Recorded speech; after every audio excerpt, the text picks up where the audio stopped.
ഞാൻ വലിയ നന്മ മരം കാണുന്നൊന്നുമല്ല, പക്ഷേ 61 കിലോമീറ്ററിൽ നമുക്ക് ചെറിയൊരു മിസ്സിങ് അടിച്ചിട്ടുണ്ട്. പിന്നെ നിങ്ങൾ ഫ്യൂൽ ചെയ്യാനായിട്ട് ചൂസ് ചെയ്യുന്ന പമ്പ് എപ്പോഴും ഒരു നല്ല ബ്രാൻഡിൻ്റെ വെൽ മെയിൻറ്റൈൻഡ് ആയിട്ടുള്ള പമ്പായിരിക്കണം. ഞാൻ പേഴ്സണലി എപ്പോഴും നേരെന്നാണ് ഫില്ല് ചെയ്യാറ്. അപ്പോൾ ഇതാണ് തിരുവിതാംകൂർ രാജാവിൻ്റെ പത്നിയുടെ വേനൽക്കാല വസതി. പൈസയൊക്കെ ഉണ്ടാക്കിയിട്ട് ഇതുപോലെ ഒരു 2018 കാർബറേറ്റർ മോഡൽ NS200 ഹൈ റേഞ്ചിൽ അത്യാവശ്യം നന്നായിട്ട് ത്രോട്ടിൽ ചെയ്ത് തന്നെ മിക്സർ യൂസ് ചെയ്ത് കഴിയുമ്പോൾ കിട്ടുന്ന മൈലേജ്. ഓക്കെ, നമ്മുടെ അടുത്ത് നിന്നുള്ളത് NS200 ആണ്. 2018 മോഡൽ BS4 വണ്ടിയാണ്. സോ നമ്മൾ നമ്മുടെ വണ്ടിയുടെ മൈലേജ് ടെസ്റ്റ് ചെയ്യാൻ പോവാണ്. നമ്മുടെ അടുത്ത് ഒരുപാട് നാളായിട്ടുള്ള വണ്ടിയാണ്. പേഴ്സണലി ഞാൻ സ്വന്തം പോലെ യൂസ് ചെയ്യുന്ന നമ്മുടെ ക്ലോസ് ഫ്രണ്ടിൻ്റെ വണ്ടിയാണ്. സോ കാർബറേറ്റർ NSൻ്റെ മൈലേജ് എത്രയുണ്ടെന്നൊന്ന് നോക്കിക്കളയാന്ന് വെച്ചു. സോ നമുക്ക് നേരെ പമ്പിലേക്ക് പോയേക്കാം. ആൻഡ് ബിഫോർ ദാറ്റ് നമ്മൾ പതിവായിട്ട് ചെയ്യുന്ന പോലെ 2 കുപ്പി വഴിയിൽ നിന്ന് കണ്ടെത്തണം. ഒരെണ്ണം ഞാൻ ഓൾറെഡി സോഴ്സ് ചെയ്തിട്ടുണ്ട്, വരുന്ന വഴിക്ക് കിട്ടി. And we need another one.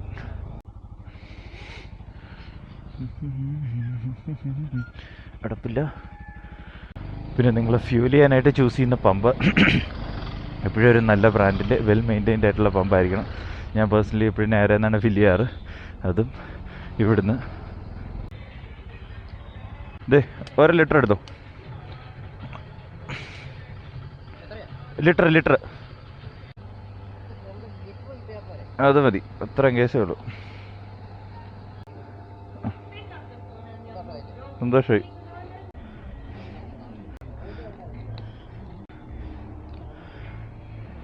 And here we go. ഇനിയത്തെ ടാസ്ക് നമുക്ക് എണ്ണ ഓടിച്ച് തീർക്കണം.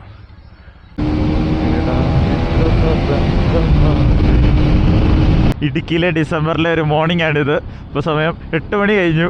നിങ്ങൾക്ക് വല്ലതും കാണാൻ പറ്റുന്നുണ്ടോ? നമുക്കൊന്നും കാണാൻ പറ്റുന്നില്ല. അതുപോലെ തന്നെ നമ്മുടെ മുഖത്തേക്ക് വന്ന് ചെറിയ മഞ്ഞ് കണങ്ങൾ വന്ന് വീഴുന്നത് നമുക്കറിയാം. ജാക്കറ്റിൻ്റെ ഉള്ളിലേക്കൊക്കെ തണുപ്പ് തുളച്ച് കയറുന്നു. ഇടുക്കിയിലേക്കൊക്കെ ആരെങ്കിലും വരാൻ പ്ലാൻ ചെയ്യുന്നുണ്ടെങ്കിൽ ഇപ്പോൾ പോരെ, അടിപൊളി ക്ലൈമറ്റാണ്. സോ നമ്മളൊരു 16 കിലോമീറ്റർ ഓടി, 37 കിലോമീറ്ററായി, 50 കിലോമീറ്റർ ആയിട്ടുണ്ട്, 60 കിലോമീറ്ററായി. എന്തായാലും വണ്ടി ഓടിക്കുന്നത് നമുക്കിഷ്ടമുള്ള കാര്യമാണ്, അതിന് പ്രോബ്ലം ഒന്നുമില്ല. ആൻഡ് 61 കിലോമീറ്ററിൽ നമുക്ക് ചെറിയൊരു മിസ്സിങ് അടിച്ചിട്ടുണ്ട്. ഓഫായി. പെട്രോൾ കംപ്ലീറ്റ് ആയിട്ട് തീർന്നിരിക്കുകയാണിത്. നിൽക്കുന്നില്ല. നമ്മൾ എണ്ണ തീർക്കാൻ വേണ്ടി 62.4 കിലോമീറ്റർ ഓടി. സോ നമുക്കിനി 1 ലിറ്റർ പെട്രോൾ ഒഴിച്ച് എന്തേരെ കുടിച്ച് തീർക്കും എന്ന് നമുക്ക് നോക്കാം. ഒത്തിരി പോയോ? ഇല്ല, അധികം പോയിട്ടില്ല. നമ്മൾ ഒഴിച്ചപ്പോൾ പോയത് മാത്രമേ പോയിട്ടുള്ളൂ.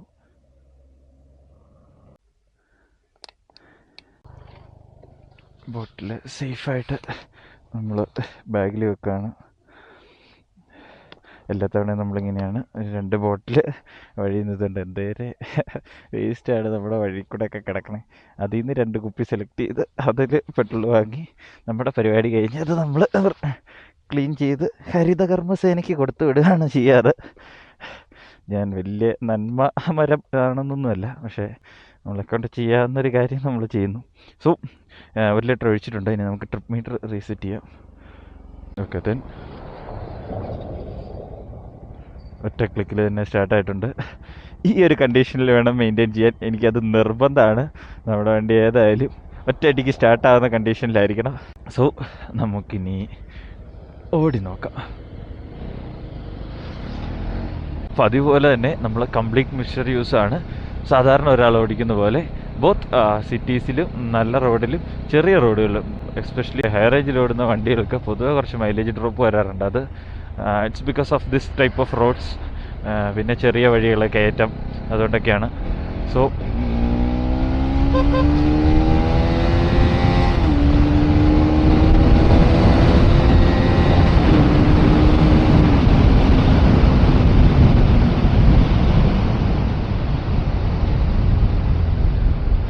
ഇതുപോലെ സാധാരണ ഒരാൾ ഓടിക്കുന്ന പോലെയാണ് നമ്മൾ വണ്ടി ഓടിക്കാൻ പോകുന്നത്. ഇതിലേ പോയി നോക്കാം അല്ലേ. എൻ്റെ ഒരു നിഗമന പ്രകാരം നമ്മുടെ അമ്മച്ചി കൊട്ടാരത്തിലേക്ക് പോകുന്ന വഴി ഇതാണ്. സോ ഇതിൽ തന്നെ പോയി നോക്കാം. ചേട്ടാ, ഈ അമ്മച്ചി കൊട്ടാരത്തിലേക്കുള്ള വഴി 1.5 കിലോമീറ്റർ. എടുത്ത് താങ്ക് യു. സോ നമ്മൾ 5 കിലോമീറ്റർ ആയിട്ടുണ്ട്. ആൻഡ് ഇതാണ് കുട്ടിക്കാനത്തുള്ള അമ്മച്ചി കൊട്ടാരം. കോമ്പൗണ്ടിലേക്ക് വണ്ടി ചെല്ലുന്നു. ഒരു വഴി എന്തായാലും ഉണ്ടാവും, പക്ഷെ കയറ്റാൻ പറ്റുമെന്നറിയില്ല. സോ ഈ കൈൻഡ് ഓഫ് മൈലേജ് ടെസ്റ്റാണ് നമ്മൾ ചെയ്യുന്നത്. ഓ എടാ മോനെ, ആംബിയൻസ് കൊള്ളാം.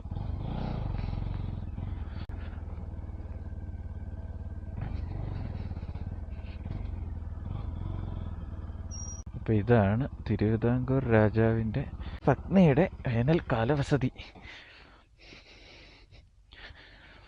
കൊള്ളാം. പൈസയൊക്കെ ഉണ്ടാക്കിയിട്ട് ഇതുപോലെ ഒരു സെറ്റ് ചെയ്തിടണം.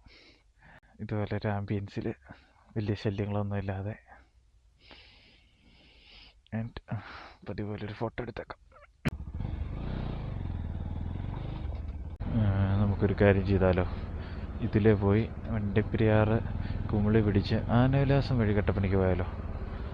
അപ്പം 7 കിലോമീറ്റർ ആയിട്ടുണ്ട്. സോ അങ്ങനെ ചെയ്യാം. നമ്മൾ 10 കിലോമീറ്റർ ആയിട്ടുണ്ട്. ഇത് കഴിഞ്ഞ് നിങ്ങൾക്ക് ആവശ്യമാണെന്നുണ്ടെങ്കിൽ ഫ്യൂൽ ഇഞ്ചക്ഷനിൽ വരുന്ന ഏറ്റവും ലേറ്റസ്റ്റ് വേരിയൻറ്റിൻ്റെ മൈലേജും വേണമെങ്കിൽ ഒന്ന് ടെസ്റ്റ് ചെയ്ത് ഒരു കമ്പാരിസണായിട്ട് ചെയ്യാം. നിങ്ങൾക്ക് ആർക്കെങ്കിലും അങ്ങനെ ആവശ്യമുണ്ടെന്നുണ്ടെങ്കിൽ പറയാം.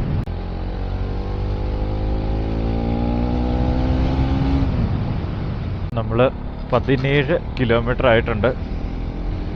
ആൻഡ് റൈഡിങ് ത്രൂ ആ ബ്യൂട്ടിഫുൾ റോഡ്. ഈ ഒരു ക്ലൈമറ്റ് ഭയങ്കര അടിപൊളിയാണ്. കാര്യം സണ്ണി ഡേ ആണ്, പക്ഷേ അറ്റ്മോസ്ഫിയർ ഫുള്ള് തണുത്തിരിക്കുകയാണ്.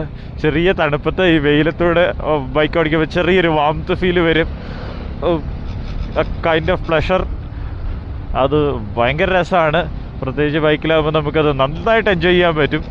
സോ ആരെങ്കിലുമൊക്കെ ഇടുക്കി പ്ലാൻ ചെയ്തിരിക്കുന്നുണ്ടെങ്കിൽ വെച്ച് താമസിപ്പിക്കണ്ട, ഈ ഡിസംബറിൽ തന്നെ പോരെ.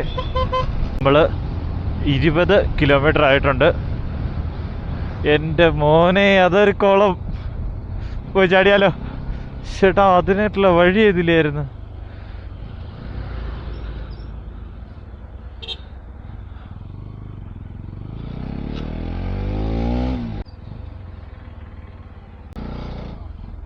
ഇതിൽ പോകുന്നതിന് കുഴപ്പമുണ്ടോ?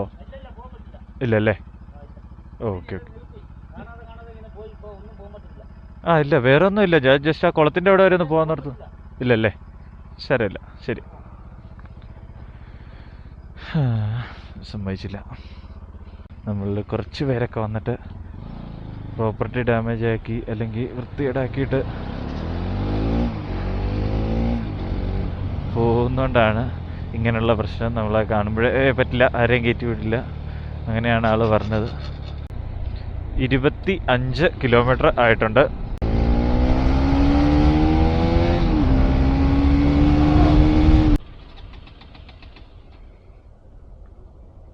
സോ നമ്മൾ 30 കിലോമീറ്റർ ആയിട്ടുണ്ട്. അപ്പോൾ നമ്മുടെ ഫ്യൂല് ഫുള്ളായിട്ട് തീർന്നിട്ടുണ്ട്.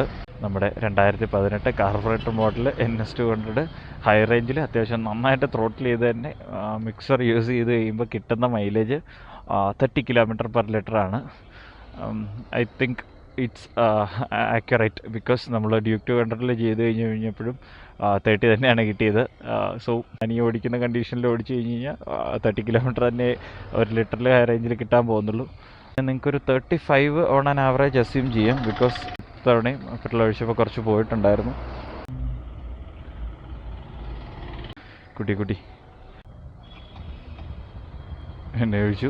സോ അതാണ് NS200ൻ്റെ മൈലേജ്. നിങ്ങൾക്ക് ആർക്കെങ്കിലും ഏതെങ്കിലും വണ്ടിയുടെ മൈലേജ് അറിയണമെന്ന് താല്പര്യമുണ്ടെങ്കിൽ, എസ്പെഷ്യലി ഹൈ റേഞ്ചിൽ നമ്മൾ ത്രോട്ടിൽ ചെയ്ത് തന്നെ സാധാരണ നിങ്ങൾ കണ്ടിട്ടുള്ള മൈലേജ് ടെസ്റ്റുകളെല്ലാം മൈലേജിന് വേണ്ടി ചെയ്യുന്ന മൈലേജ് ടെസ്റ്റുകളായിരിക്കും. ഞാൻ ഇതുവരെ അങ്ങനെ ചെയ്തിട്ടില്ല. NS അല്ലെങ്കിൽ ഡ്യൂക്കൊക്കെ അത്യാവശ്യം ത്രോട്ടിൽ ചെയ്ത് തന്നെ എല്ലാവരും ഓടിക്കാറുള്ളൂ. അതങ്ങനെയാണ് ഓടിക്കേണ്ടത്. സോ അങ്ങനെ ഓടിക്കുമ്പോൾ കിട്ടുന്ന ആക്ച്വൽ മൈലേജാണ് നമ്മൾ ഫിഗർ ഔട്ട് ചെയ്യുന്നത്. സോ അങ്ങനെ നിങ്ങൾക്ക് ഏതെങ്കിലും മൈലേജുകൾ ആവശ്യമുണ്ടെന്നുണ്ടെങ്കിൽ കമൻറ്റ് ചെയ്യാം. നമ്മളെ കൊണ്ട് പറ്റുന്നതിൻ്റെ മാക്സിമം നമ്മൾ ആ വണ്ടി കൊണ്ടുവരാൻ നോക്കുന്നതായിരിക്കും ഏറ്റവും നേരത്തെ. പിന്നെ നമ്മുടെ ചാനലിൽ ഡ്യൂക്ക് ഡൊമിനാർ ഹിമാലയൻ്റെ ഒക്കെ മൈലേജ് ടെസ്റ്റുകൾ കിടപ്പുണ്ട്. ഷോർട്സ് ആയിട്ട് ഫുൾ ലെങ്ത് വീഡിയോ ആയിട്ട് കിടപ്പുണ്ട്. നിങ്ങൾക്ക് ആർക്കെങ്കിലും അതൊക്കെ ആവശ്യമുണ്ടെങ്കിൽ നോക്കാം. ഞാൻ പറയാൻ കാര്യം എന്താണെന്ന് വെച്ച് കഴിഞ്ഞാൽ റിപ്പീറ്റഡ് ആയിട്ടുള്ള കമൻറ്റ്സ് വരുന്നുണ്ട്. നമ്മൾ ചെയ്ത വണ്ടികളുടെ തന്നെ മൈലേജ് ടെസ്റ്റ് ചെയ്യുമെന്ന് ചോദിച്ചുള്ള കമൻറ്റുകൾ വരുന്നുണ്ട്. അപ്പം അടുത്തത് ഏത് വണ്ടിയുടെ മൈലേജ് ടെസ്റ്റാണ് വേണ്ടതെന്ന് നിങ്ങൾ കമൻറ്റ് ചെയ്യുക. നമ്മൾ വണ്ടിയിൽ 1 ലിറ്റർ പെട്രോളേ ഒഴിച്ചിട്ടുള്ളൂ. നമുക്ക് ഇവിടുന്ന് കുറച്ച് പെട്രോൾ കൊണ്ട് അടിച്ചേക്കാം. Thank you. ഞാൻ പണ്ട് കുമ്പളിയിൽ വർക്ക് ചെയ്തുകൊണ്ടിരുന്നപ്പം ഈ പമ്പിൽ വന്നായിരുന്നു സ്ഥിരമായിട്ട് പെട്രോൾ അടിച്ചിട്ടിരുന്നത്. ചേച്ചി ഒരു 200 രൂപയ്ക്ക് അടിച്ചാലോ?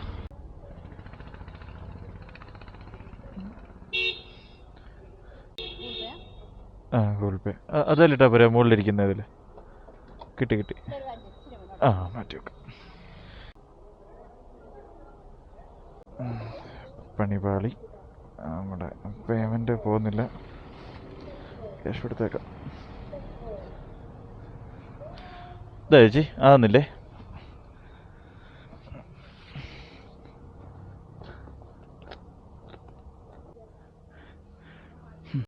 ഇപ്പം നമ്മുടെ NS കുറേ നേരമായിട്ട് ഞാൻ ഓടിച്ചുകൊണ്ടിരിക്കുകയാണ്. അപ്പോൾ ഓടിച്ചു കഴിഞ്ഞപ്പോൾ എനിക്ക് അത് ഒന്ന് പറയണമെന്ന് തോന്നി. കാര്യം NS200-നെ ഒരുപാട് പേര് ഡീഗ്രേഡ് ചെയ്യുന്നതായിട്ടും ഹെയ്റ്റ് ചെയ്യുന്നതായിട്ടും ഒക്കെ ഞാൻ കണ്ടിട്ടുണ്ട്. അത് ഓൺലൈനിലായിക്കോട്ടെ അല്ലാതെ ആയിക്കോട്ടെ. സോ ഈ വണ്ടി ഹെയ്റ്റ് ചെയ്യുന്നവർ നിങ്ങൾ ഈ വണ്ടി ജസ്റ്റ് ഒന്നെടുത്ത് ഒരു സ്പിൻ ഓടിക്കുക. ഒരു 10-30 കിലോമീറ്റർ എങ്കിലും നീറ്റ് കണ്ടീഷനിലുള്ള ഒരു വണ്ടി എടുത്ത് ഓടിച്ച് കഴിഞ്ഞിട്ട് വണ്ടിയുടെ പ്രൈസ് ഒന്ന് ആലോചിച്ചിട്ട് ശേഷം നിങ്ങൾക്ക് ആ ഹെയ്റ്റ് തോന്നുന്നുണ്ടോ എന്ന് പറയുക. കാര്യം ഇത്രയും ഒരു പെർഫോമൻസ് ഈ ഒരു പ്രൈസ് റേഞ്ചിൽ നമുക്ക് ഓഫർ ചെയ്യുന്ന ഒരു വണ്ടി ഒരു കാലത്ത് വേറെ ഒന്നുമില്ലായിരുന്നു. ഇപ്പോഴും value for money point of വ്യൂവിൽ നോക്കുമ്പോൾ NSൻ്റെ തട്ട് താണ് തന്നെ ഇരിക്കും. ഒരു വണ്ടിയെ നമ്മളങ്ങനെ ഡീഗ്രേഡ് ചെയ്യേണ്ട ആവശ്യമില്ല. സത്യം പറഞ്ഞാൽ നമുക്ക് ഇഷ്ടം ഉണ്ടായിക്കോട്ടെ ഹെയ്റ്റ് ഉണ്ടായിക്കോട്ടെ, everything has its own purpose. അങ്ങനെയാണല്ലോ ഓരോ വണ്ടി ഉണ്ടാക്കിയിരിക്കുന്നത് അതിൻ്റേതായ പർപ്പസ് അല്ല, അതിൻ്റെ കറക്റ്റ് യൂസേഴ്സിനെ വരുമ്പോഴാണ് അത് വണ്ടി കറക്റ്റായിട്ട് വരുന്നത്. സോ ബെറ്റർ നിങ്ങളുടെ മോട്ടോർ സൈക്കിൾ ഏതാണെന്ന് ഒരുപാട് ആലോചിച്ച് നന്നായിട്ട് എക്സ്പീരിയൻസ് ചെയ്ത് മാത്രം നിങ്ങളുടെ വണ്ടി ഏതാണെന്ന് ഡിസൈഡ് ചെയ്യുക. പിന്നെ നിങ്ങളൊരു വണ്ടി ഉണ്ടെന്ന് പറഞ്ഞാൽ മറ്റുള്ള വണ്ടികളെല്ലാം മോശമാണെന്നും ചിന്തിക്കരുത്. അതിൻ്റേതായ കർത്തവ്യങ്ങൾക്ക് വേണ്ടിയാണ് അത് ഉണ്ടാക്കിയിരിക്കുന്നത്. So no more hates. ഇതെല്ലാം ഓരോരുത്തരുടെ പേഴ്സണൽ ചോയ്സ് ആൻഡ് ഫേവേഴ്സ് ആണ്. ബട്ട് എനിക്കൊന്ന് പറയണമെന്ന് തോന്നി. അപ്പോൾ ദാറ്റ്സ് ഇറ്റ്.